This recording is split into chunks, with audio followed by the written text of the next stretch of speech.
Jake Morrison crouched in the darkness of the old subway tunnel and listened to the rumble of alien ships overhead.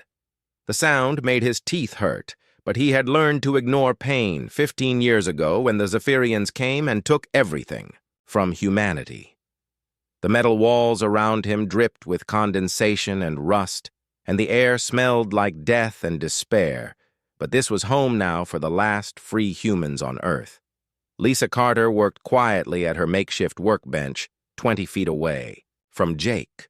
Her fingers moved over salvaged alien technology with the skill of someone who had spent years learning to make broken things work again. She had been a NASA engineer before the invasion, but now she was just another scavenger trying to keep their small band of fighters alive for one more day. The blue glow from her tools cast strange shadows on the tunnel walls and made her face look ghostly in the darkness. Pete Williams sat near the tunnel entrance cleaning his rifle for the third time that day. The big man had been a Marine before the war, and he still carried himself like a soldier even though there was no more military to serve.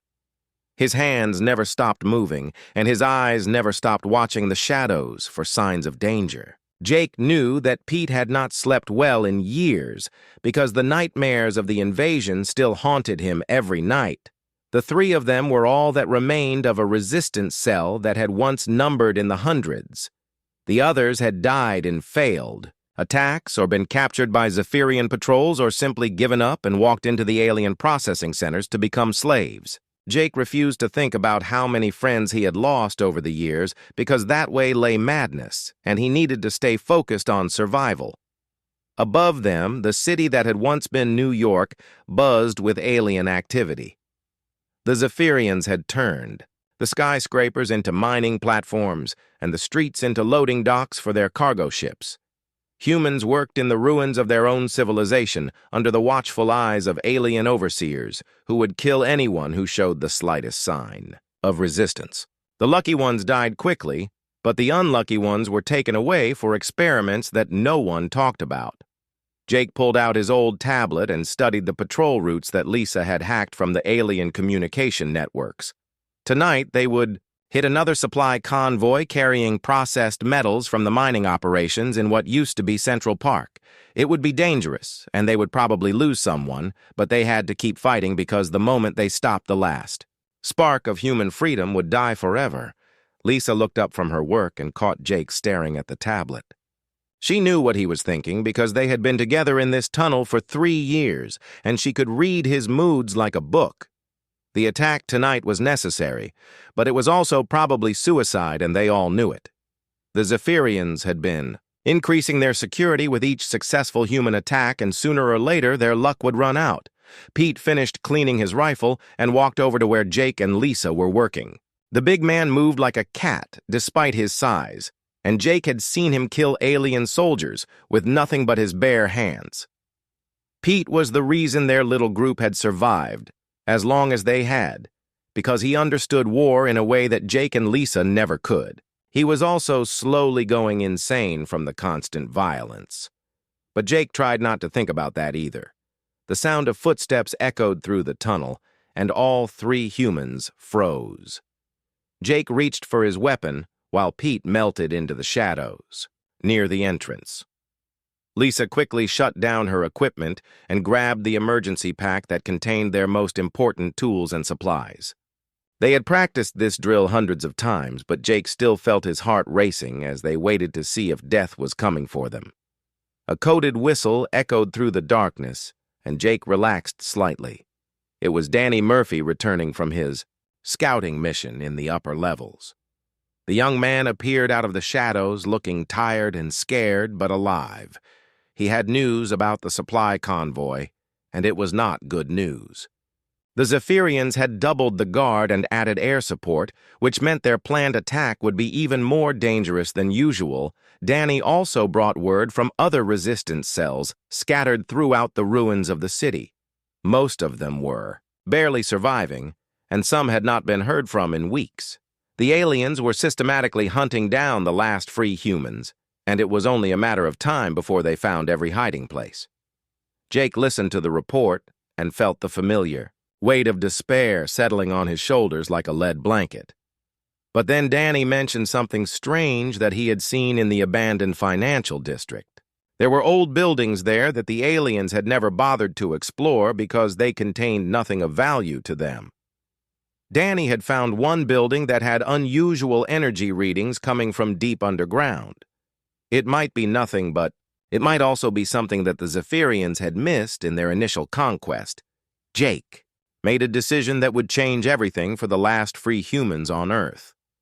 Tomorrow they would investigate the building that Danny had found instead of attacking the supply convoy. It was probably another dead end like so many others, but Jake had learned to follow every lead, no matter how small, because hope was all they had left in their war against extinction. The old bank building stood like a broken tooth among the ruins of downtown Manhattan, and Jake Morrison felt his pulse quicken as they approached the entrance. Lisa Carter carried her scanner in one hand and her pistol in the other, while Pete Williams moved ahead of them like a hunting wolf. Danny Murphy watched their backs because the Zephyrians had patrol drones that could appear without warning and turn living humans into smoking corpses in seconds. The energy readings were stronger inside the building, and Lisa followed them down, a staircase that seemed to go deeper than any normal basement should. The walls were covered with thick dust and old corporate artwork that depicted a world where humans had believed they ruled the universe. Jake tried not to think about how naive they had all been before the invasion came and taught them that they were nothing more than insects to be stepped on. At the bottom of the stairs, they found a hidden door that had been sealed with technology that Jake did not recognize. Lisa worked at the lock mechanism for 20 minutes, while Pete and Danny kept watch for patrols. The door finally opened with a soft hiss and revealed a chamber that glowed with blue light from dozens of computer screens and strange devices that hummed with power inside the hidden bunker. They discovered something that made Jake forget how to breathe for a moment. The room contained experimental human technology that had been built before the invasion and hidden away when the war was lost.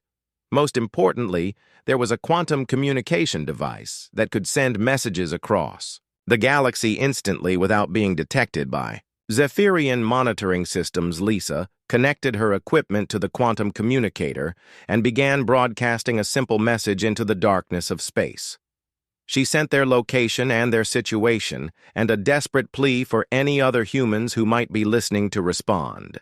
They waited in silence for over an hour before the first reply came crackling through the speakers. Lieutenant Commander Amy Rodriguez answered from a mining station orbiting a distant star called Kepler.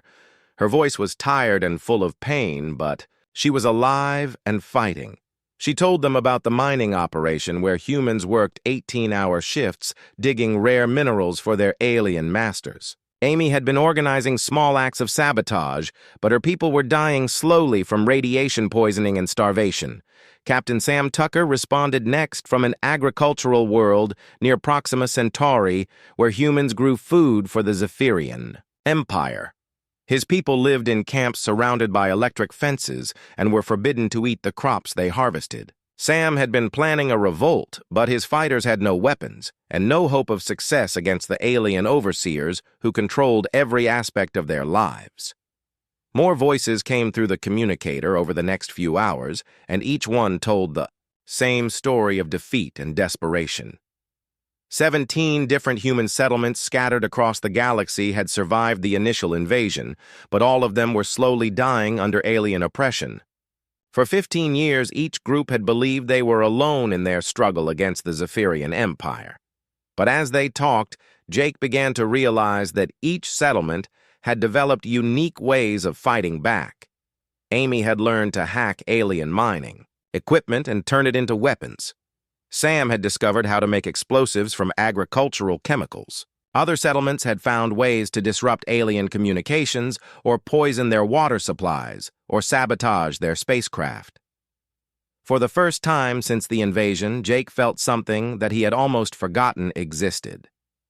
Hope burned in his chest, like a small flame as he listened to the other survivors share their knowledge and their techniques for staying alive. United, they might actually have a chance to strike back at the empire that had enslaved humanity. Lisa worked frantically to download technical data from the other settlements, while Pete and Danny prepared to defend their position. The quantum communicator was sending out a powerful signal that would eventually be detected by Zephyrian monitoring stations. They had maybe 6 hours before alien soldiers came looking for the source of the transmission.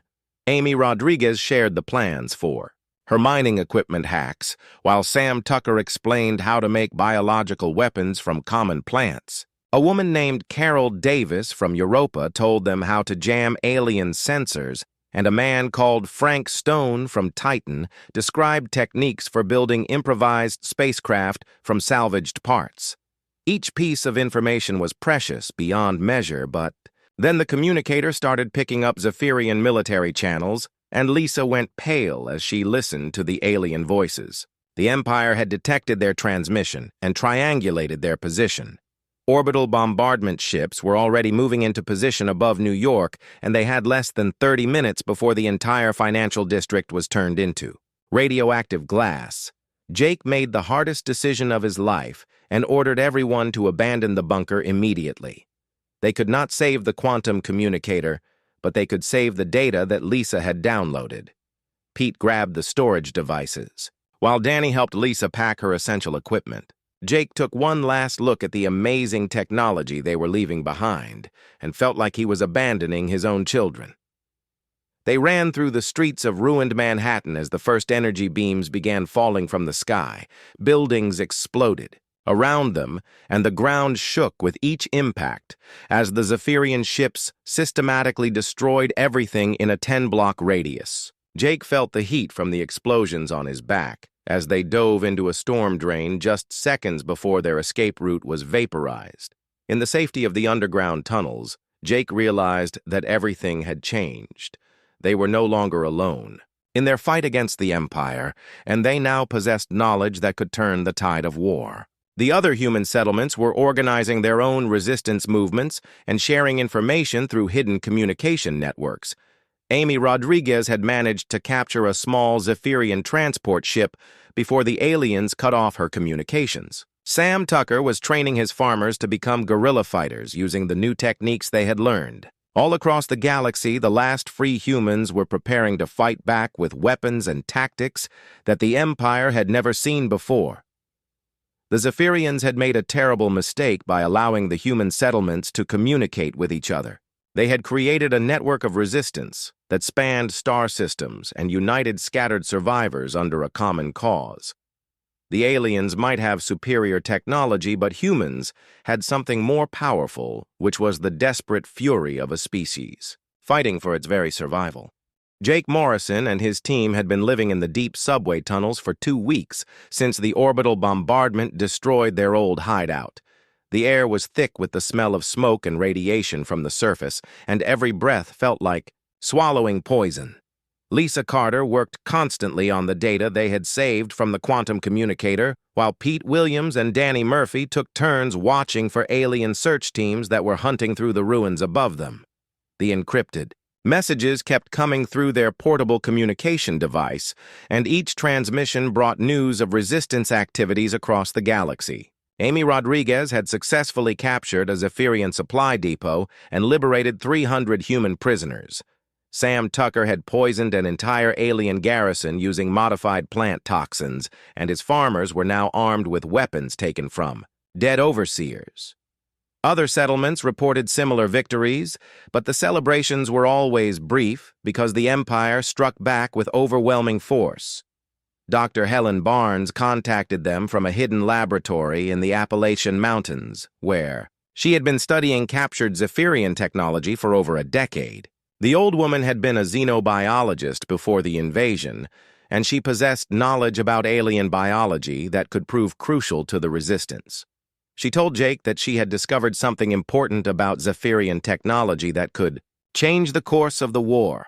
According to Dr. Barnes, the alien quantum shields that protected their ships and weapons had a critical weakness. The shields operated on a specific frequency that could be disrupted by modified human technology if they knew exactly how to tune their equipment. She had been working on this problem for years, but needed access to more alien hardware to complete. Her research, Jake decided to risk everything on a mission to capture intact Zephyrian equipment for Dr. Barnes. The nearest alien outpost was a communications station built on the ruins of the Statue of Liberty, and it was heavily defended by automated weapons and force fields. Lisa calculated that they would need at least 20 fighters to have any chance of success, but their cell only had 4 people, and they could not contact other resistance groups without revealing their position. The solution came from an unexpected source when Commander Roy Phillips made contact through the communication network. The former Space Force officer had been leading a guerrilla campaign in the Canadian wilderness with a team of 40 survivors who specialized in hit-and-run attacks against alien convoys. Roy had been looking for allies, and he agreed to bring his fighters south to help with the mission. Meeting Roy Phillips felt like stepping back in time to when humans had been soldiers instead of scavengers. The man still wore the remains of his military uniform, and his team moved with the discipline of a real army. They had vehicles and heavy weapons, and most importantly, they had hope that the war could still be won if enough humans worked together.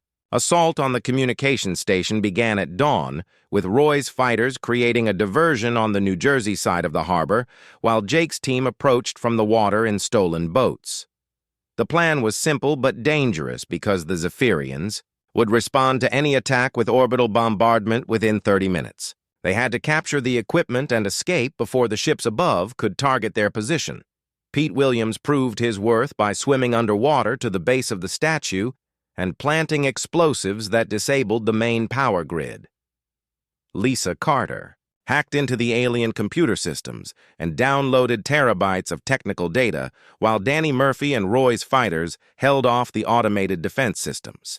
Jake coordinated the operation, while trying not to think about how many things could go wrong.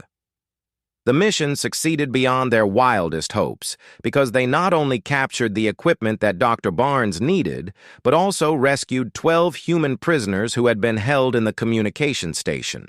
Among the prisoners was a woman named Kelly Foster, who had been a software engineer before the invasion and knew how to modify human computers to interface with alien systems.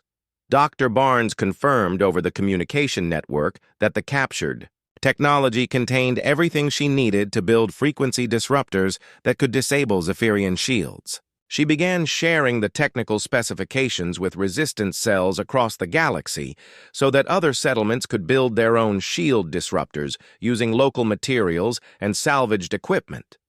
But the victory at the communication station also triggered a massive Zephyrian response that changed the nature of the war. The Empire deployed hunter-killer drones throughout the solar system and began systematically destroying any location where humans might be hiding. The orbital bombardment of suspected resistance sites continued for days, and entire cities were reduced to radioactive craters. Jake realized that they could no longer operate as small isolated cells because the aliens were determined to exterminate every last human on Earth. The resistance needed to become a real army with centralized command and coordinated strategy if they hoped to survive the coming extermination campaign. He proposed a meeting of all resistance leaders at a location in the Rocky Mountains where Dr. Barnes had established a secure base. The journey to Colorado took 3 weeks and cost them 6 fighters who died in skirmishes with alien patrols. But when they finally reached Dr. Barnes's laboratory, Jake saw something that filled him with wonder and terror. The old woman had not just been studying alien technology, but had been reverse engineering it to create weapons that could fight back against the Empire. She showed them prototypes of shield disruptors that could penetrate any Zephyrian defense, and plasma weapons that could destroy alien vehicles with a single shot. More importantly, she had developed a computer virus that could infect alien networks and shut down their command systems. The technology existed to fight back, but they needed time and resources to build enough weapons to make a difference. The resistance leaders who gathered at the mountain laboratory represented the last free humans in the solar system. Kelly Foster brought intelligence about alien computer systems, while Roy Phillips provided military expertise and tactical knowledge. Together, they began planning an operation that would either liberate humanity or result in their complete extinction. Dr. Barnes warned them that the Zephyrians were planning their own final solution to the human problem. Intelligence gathered from captured alien communications indicated that the Empire intended to sterilize every planet where humans had ever lived and replace them with more compliant slave species. Time was running out, and the Resistance had, perhaps months before the extermination campaign began in earnest. The Resistance network had grown beyond anything Jake Morrison could have imagined when he first found that quantum communicator in the ruins of New York. Captain Nina Foster emerged from the smoking ruins of Chicago with 200 survivors, who had been living in the deep tunnel systems beneath the city. Lieutenant Ben Carter commanded a fleet of submarines that operated from hidden bases in the Pacific Ocean, where they had been attacking alien shipping routes for years. Dr. Helen Barnes worked day and night in her mountain laboratory to mass-produce the shield disruptors and plasma weapons that the Resistance desperately needed. Kelly Foster had proven to be a genius at hacking alien computer systems, and she managed to break into Zephyrian intelligence networks to gather crucial information about enemy operations. What she discovered changed everything they thought they knew about the war. The Zephyrian Empire was not just fighting humans, but was engaged in a galaxy-spanning conflict against dozens of other species that had refused to submit to alien rule. The most significant resistance came from the Arakani, who were proud warriors that had been fighting the Empire for 50 years. There were also the Helix, who possessed ancient technology that the Zephyrians desperately wanted to capture, and Study Kelly showed Jake intercepted communications that revealed the locations of Arakani and Helix resistance bases scattered throughout the galaxy. The alien rebels were fighting the same enemy, but they had never attempted to coordinate their efforts with human resistance movements. Roy Phillips suggested that an alliance between the conquered species might be powerful enough to threaten. The Empire itself making contact with alien rebels was incredibly dangerous because the Zephyrians monitored all communications between star systems. But Dr. Barnes had modified the quantum communicator to send messages on frequencies that the Empire could not detect. She established contact with Kethtar, who was an Arakani war chief leading a resistance movement from the moons of a distant gas giant. The first conversation between humans and Arakani rebels was awkward because the species had completely different concepts of honor and warfare. Kethtar was initially suspicious of human motives and questioned whether a species that had been conquered so easily could be trusted as allies. But when Roy Phillips shared intelligence about Zephyrian troop movements, the Arakani began to take the humans seriously. Ben Carter made contact with the Helix through his submarine network because their underwater bases were similar to the deep ocean cities that the ancient aliens preferred. The Helix were even more cautious than the Arakani, because they had been enslaved by the Empire for over a century and had learned to trust no one. But they possessed technology that could enhance human weapons, and Dr. Barnes needed their knowledge.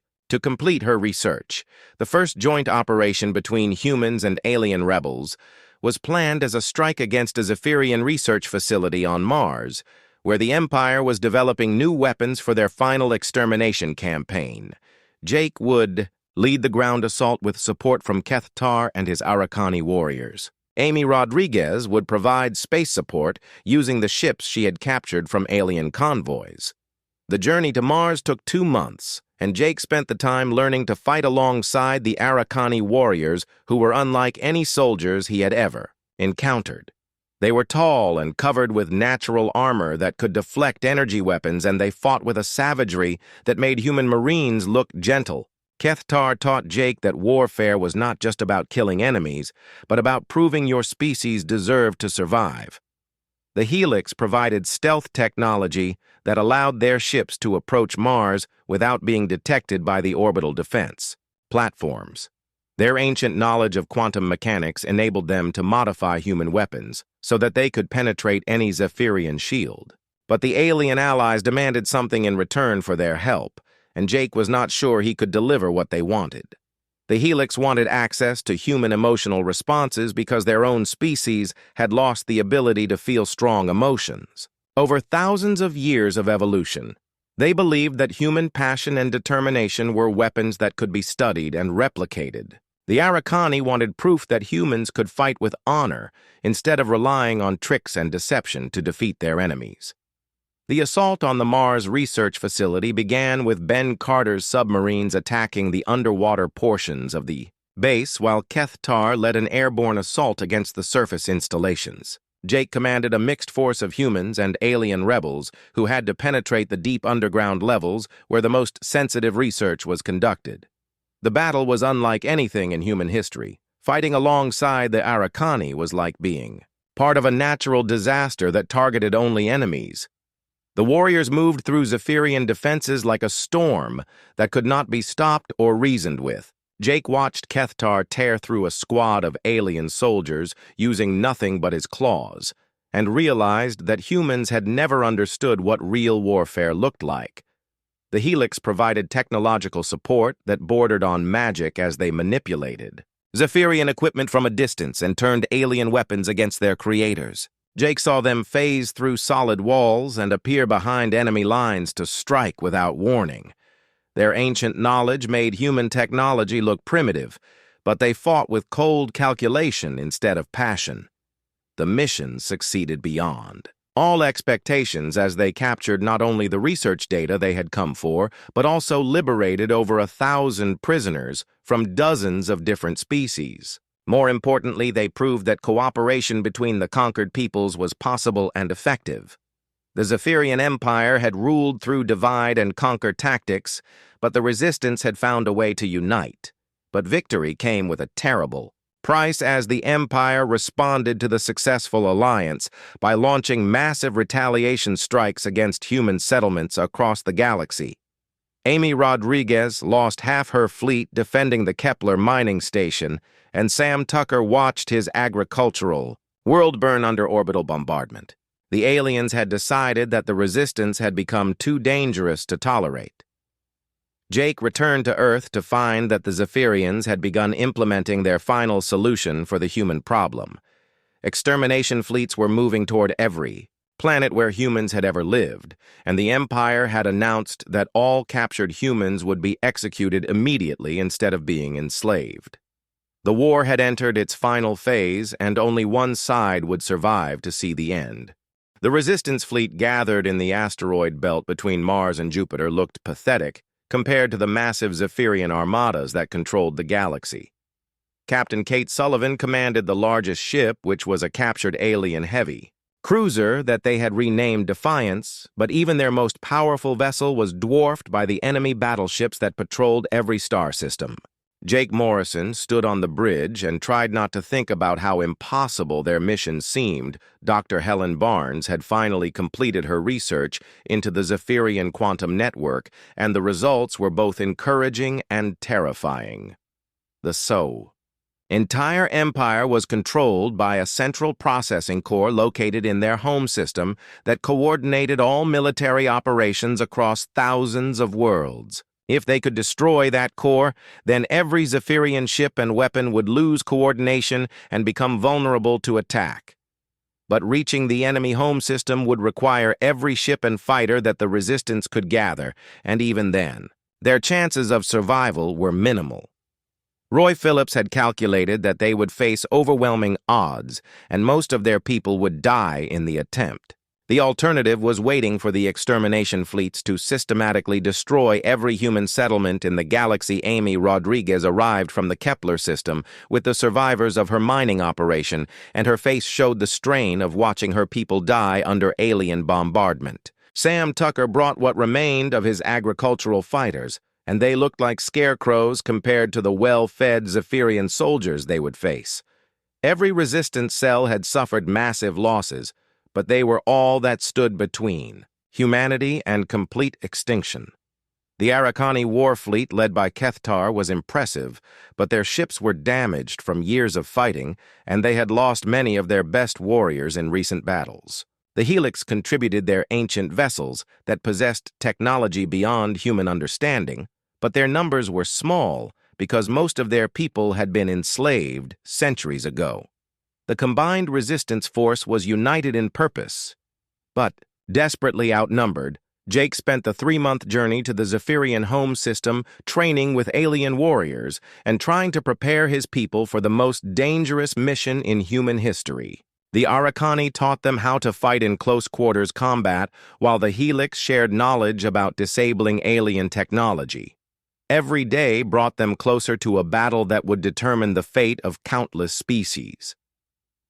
The first attacks came when they were still weeks away from their destination as Zephyrian patrol fleets intercepted their advanced scouts. Pete Williams died defending a supply convoy, and his loss hit Jake harder than any previous defeat because the big Marine had been with him since the beginning of their resistance movement. Danny Murphy was killed when his fighter was overwhelmed by alien interceptors, and Jake felt each death like a knife in his heart. Ben Carter sacrificed his entire submarine fleet to clear a path through the outer defense perimeter, and Kate Sullivan watched half her pilots die in desperate dogfights against superior enemy forces.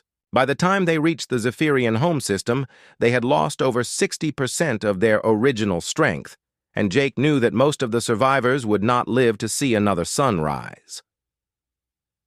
The final battle began with Kate Sullivan leading the space assault against orbital defense platforms that could destroy entire fleets with single shots. Her pilots flew obsolete fighters against alien weapons that had been designed to kill gods, and somehow they managed to create enough chaos for the ground forces to reach the surface.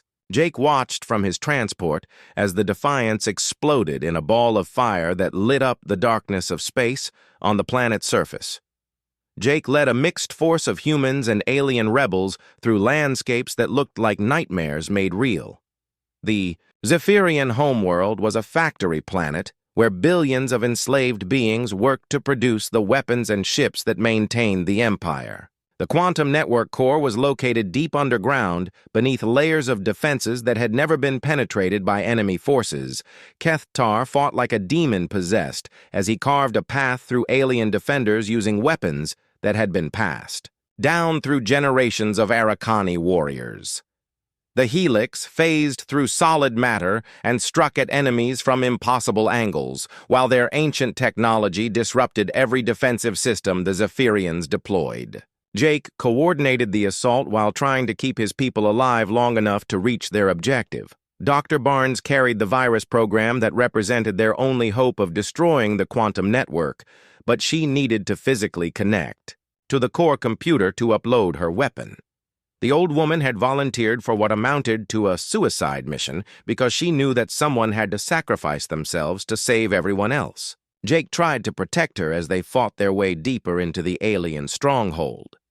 The quantum network core was a massive chamber filled with crystalline structures that pulsed with energy drawn from the minds of enslaved beings.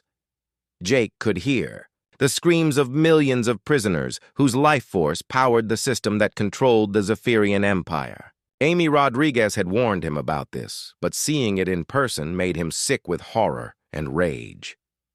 Dr. Barnes connected her equipment to the central processing unit and began uploading the virus that would destroy the network from within.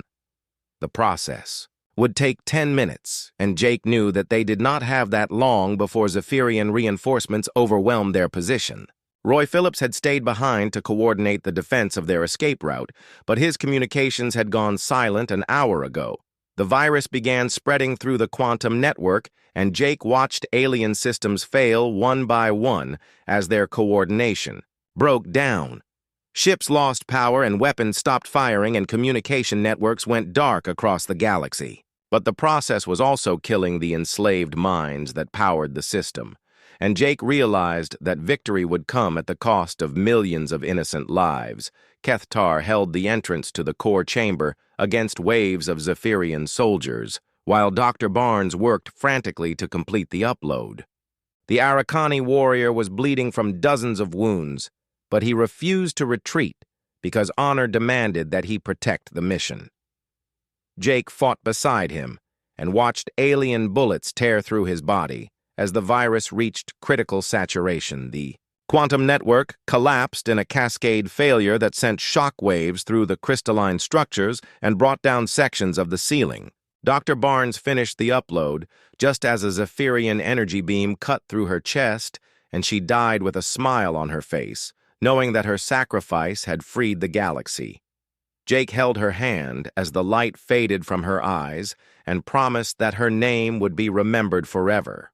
The collapse of the Zephyrian quantum network sent shockwaves across the galaxy as billions of alien ships and weapons suddenly lost coordination and began failing simultaneously. Jake Morrison crawled through the rubble of the destroyed core chamber and watched the crystalline structures that had enslaved so many minds crumble into dust. The screaming voices of the prisoners had finally gone silent, but their sacrifice would echo through history. Forever, Amy Rodriguez picked up the emergency beacon that Dr. Helen Barnes had been carrying and transmitted the victory signal to resistance cells across the galaxy before the remaining Zephyrian forces could organize. A counterattack. The message was simple, but it carried the weight of freedom for countless enslaved species. The quantum network was destroyed, and the empire that had ruled through terror and oppression was beginning to collapse. Kate Sullivan died when the Defiance exploded during the space battle, but her sacrifice allowed the ground forces to complete their mission. Roy Phillips was found buried under the wreckage of a defensive position where he had made his last stand against overwhelming odds. Pete Williams and Danny Murphy and dozens of other fighters had given their lives so that the virus could reach its target and break the chains that bound the galaxy. Jake managed to escape from the Zephyrian homeworld aboard one of the few surviving transports, but he was badly wounded and would carry the scars of the final battle for the rest of his life. Keth Tar survived despite his terrible wounds and would return to the Arakani homeworld as a hero who had helped liberate the galaxy.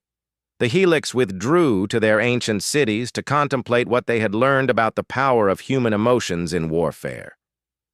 The liberation of the galaxy proceeded faster than anyone had dared to hope as Zephyrian forces lost the ability to coordinate their defenses or call for reinforcements. Amy Rodriguez led the reconstruction efforts on Earth and watched human refugees return to cities that had been ruins for 15 years. The work of rebuilding would take generations, but at least there was hope again for the future. Sam Tucker established agricultural colonies on worlds that had been strip-mined by the Zephyrians and taught former slaves how to grow food for themselves instead of their alien masters. Kelly Foster became the head of a new galactic communication network that connected liberated worlds and ensured that no species would ever be isolated and helpless again. The technology that had once served oppression was transformed into a tool for cooperation.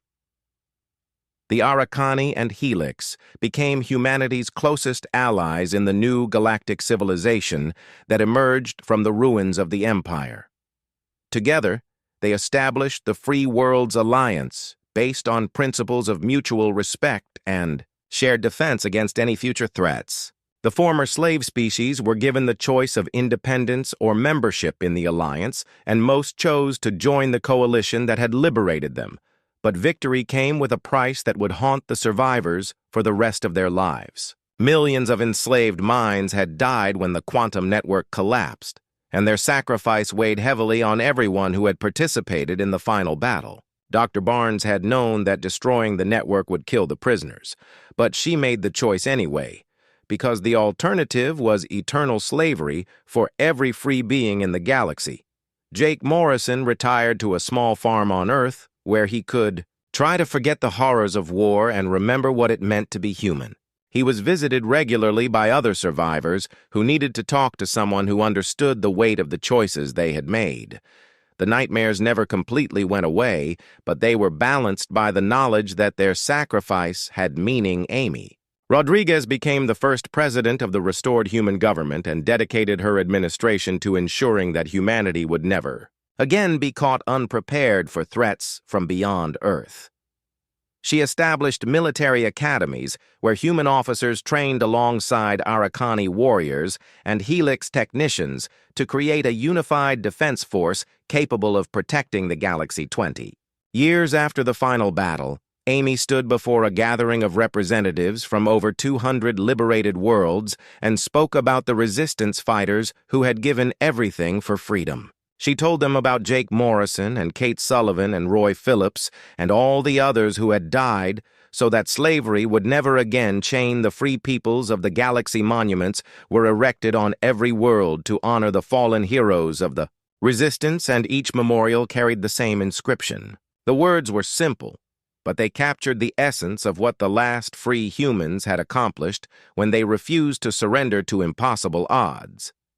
At the center of each monument stood the names of those who had made the ultimate sacrifice. The children of the liberated worlds grew up hearing stories about the brave humans who had been the last to resist the Zephyrian Empire and the first to win freedom for everyone. They learned that courage was not the absence of fear, but the willingness to fight for what was right, even when victory seemed impossible. The resistance had become legend, and the legend inspired new generations to defend liberty. Jake Morrison lived to see his 100th birthday and spent his final years writing the definitive history of the resistance movement. He wanted future generations to understand that freedom was not free, and that every generation would face the choice between liberty and slavery. His last words were a message to the stars that the spirit of human resistance would never die. The galaxy that emerged from the ashes of the Zephyrian Empire was not perfect, but it was free, and that made all the difference. The Free Worlds Alliance faced new challenges and new enemies, but they faced them together as equals rather than as slaves. The resistance had proven that even the most powerful empire could be defeated by the united will of free beings fighting. For their survival, Amy Rodriguez died peacefully in her sleep at the age of 90, surrounded by children and grandchildren who had never known slavery. Her funeral was attended by representatives from across the galaxy who came to pay their respects to one of the last surviving heroes of the resistance. The mourners included humans and Araucani and Helix and dozens of other species who owed their freedom to her courage. The final monument to the resistance was built on the site where the quantum communicator had first been discovered in the ruins of New York. The inscription read simply that Jake Morrison and his team had been the last resistance and the first to win, and their sacrifice had made freedom possible for all. The monument stood as a reminder that ordinary people could accomplish extraordinary things when they refused to accept defeat.